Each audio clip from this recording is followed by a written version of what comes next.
Bonsoir Monsieur Spindler, est-ce que vous pouvez commencer par vous présenter?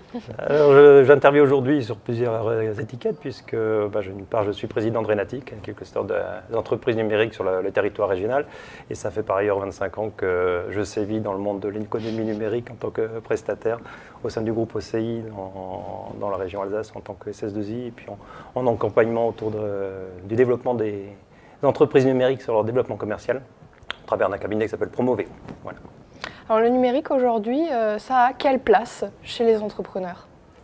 Alors ça a une place qui est de plus en plus importante. C'est vrai que pendant de nombreuses années, le numérique, l'informatique à l'origine prenait peu de place dans l'entreprise et notamment dans les TPE-PME. Aujourd'hui, il y a une hypermédiatisation de tout ça.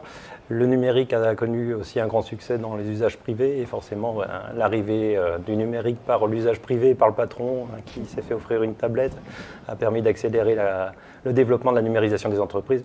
Néanmoins, il y a encore de grandes choses à accomplir pour que cette numérisation apporte une réelle valeur ajoutée.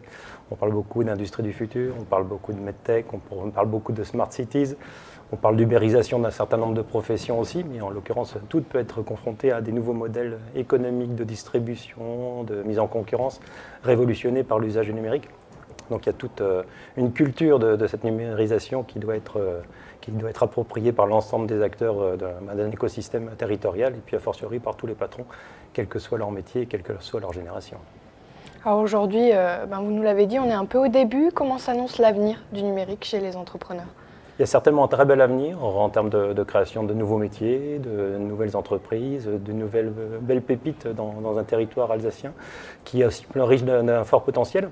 D'une part avec des compétences numériques issues de filières de formation, et puis aussi un potentiel de transition numérique issu de l'entreprise beaucoup plus traditionnelle, que ce soit dans des secteurs industriels, que ce soit dans le secteur du service à la personne, que ce soit dans les collectivités. On a énormément de matière, beaucoup de données disponibles déjà en format numérique qui n'attendent que d'une chose, c'est d'être exploitées au format du big data. Merci beaucoup, Monsieur Spindler. Merci à vous.